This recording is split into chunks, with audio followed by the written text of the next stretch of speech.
వనపర్తి జిల్లాలో ఇటీవల కాలంలో జరిగిన అభివృద్ధి కార్యక్రమాలు, ముఖ్యమైన సంఘటనలు, రాజకీయ అంశాలు, నేతల పర్యటనలు తదితర విషయాలపై మా ఆకాశవాణి ప్రతినిధి శాంతి సుజిత్ అందిస్తున్న జిల్లా నివేదిక.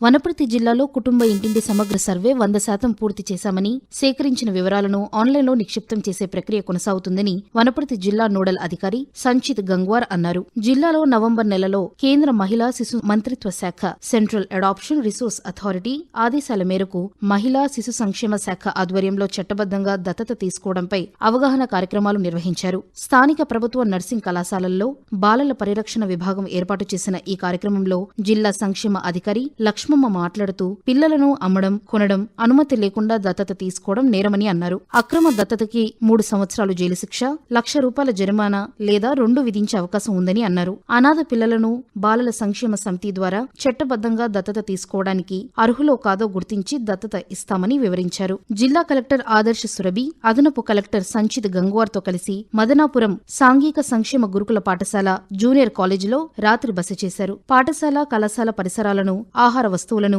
వసతి ఏర్పాట్లను పరిశీలించారు. ఇంటర్ విద్యార్థులతో ముఖాముఖి నిర్వహించారు. ఈ సందర్భంగా కలెక్టర్ ఆదర్శ సురభి మాట్లాడుతూ విద్యార్థులు మెదడుకు పదును పెట్టి స్వయంగా ఆలోచించినప్పుడే ఉన్నతంగా రాణించగలరని చెప్పారు. రాష్ట్ర ప్రభుత్వం గురుకుల, వసతి గృహాల్లో విద్యార్థుల చదువు కోసం అధికంగా ఖర్చు పెడుతుందని, విద్యార్థులు శ్రద్ధగా చదివి తల్లిదండ్రులకు, పాఠశాలకు మంచి పేరు తీసుకురావాలని సూచించారు. విధ్వంసాన్ని సృష్టించే పరిశోధనలు కాకుండా మానవాళి హితం కోరే పరిశోధనలు, ఆవిష్కరణలను ప్రోత్సహించాలని తెలంగాణ రాష్ట్ర ప్రణాళిక సంఘం ఉపాధ్యక్షులు డాక్టర్ జిల్లెల చిన్నారెడ్డి అన్నారు. వనపర్తి జిల్లా కేంద్రంలోని సూర్యచంద్ర ప్యాలెస్ స్కూల్లో 3 రోజుల పాటు నిర్వహించిన 52వ రాష్ట్రీయ బాల విజ్ఞానిక ప్రదర్శన, 12వ ఇన్స్పైర్ అవార్డు మానక్ ముగింపు కార్యక్రమానికి ముఖ్య అతిథిగా ఆయన హాజరయ్యారు. జిల్లాలో గ్రూప్ 3 పరీక్షలు ప్రశాంతంగా ముగిశాయి. పరీక్షా కేంద్రాలను అదనపు కలెక్టర్ సంచిత్ గంగ్వార్తో కలిసి కలెక్టర్ ఆదర్శ్ సురభి జిల్లాలోని సందర్శించారు. జిల్లాలో మొత్తం 31 పరీక్షా కేంద్రాలను ఏర్పాటు చేశారు. పేపర్ 1 పరీక్ష కోసం మొత్తం 8,312 మంది అభ్యర్థులు జిల్లాలో పరీక్షకు హాజరు కావాల్సి ఉండగా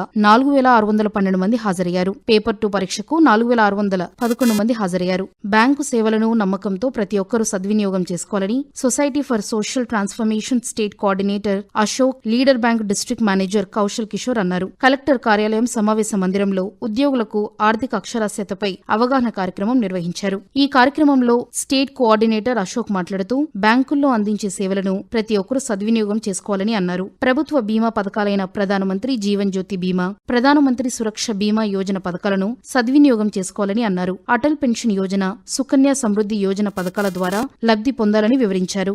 రాష్ట్రంలో కాంగ్రెస్ ప్రభుత్వం ఏర్పడి ఏడాది పూర్తయిన నేపథ్యంలో ఈ నెల 1వ తేదీ నుంచి 9వ తేదీ వరకు ప్రజాపాలన విజయోత్సవాలను నిర్వహించారు. ఇందులో భాగంగా వనపర్తి జిల్లా కేంద్రంలో రాష్ట్ర ప్రణాళిక సంఘం ఉపాధ్యక్షులు డాక్టర్ జిల్లెల చిన్నారెడ్డి, జిల్లా కలెక్టర్ ఆదర్శ్ సురభితో కలిసి 2K రన్ కార్యక్రమాన్ని ప్రారంభించారు. దీనిలో విద్యార్థులు, యువకులు, ఆయా శాఖల అధికారులు పాల్గొన్నారు. ప్రజా విజయోత్సవాల్లో భాగంగా స్థానిక పాలిటెక్నిక్ కళాశాల మైదానంలో రాష్ట్ర స్థాయి కళాకారులతో ప్రజా ప్రభుత్వం పిలిచింది అనే పేరుతో సాంస్కృతిక కార్యక్రమాన్ని నిర్వహించారు. ఈ కార్యక్రమానికి ముఖ్య అతిథులుగా వనపర్తి ఎమ్మెల్యే తూడి మేఘారెడ్డి, జిల్లా కలెక్టర్ ఆదర్శ సురభి హాజరయ్యారు. ప్రముఖ కళాకారుడు అంతడుపుల నాగరాజు బృందం 80 మంది కళాకారులతో ప్రభుత్వం ప్రవేశపెట్టిన పథకాలపై ప్రదర్శనలు ఇచ్చారు. తెలంగాణ రాష్ట్ర ప్రణాళిక సంఘం ఉపాధ్యక్షులు డాక్టర్ జిల్లెల చిన్నారెడ్డి ప్రభుత్వ జిల్లా ఆసుపత్రి, మాతా శిశు సంరక్షణ కేంద్రంలో district mineral foundation trust DMFT నిధుల ద్వారా పూర్తి చేసిన అభివృద్ధి పనులను ప్రారంభించారు. ఈ కార్యక్రమానికి శాసనసభ్యులు తూడి మేఘారెడ్డి, జిల్లా కలెక్టర్ ఆదర్శ సురభి హాజరయ్యారు.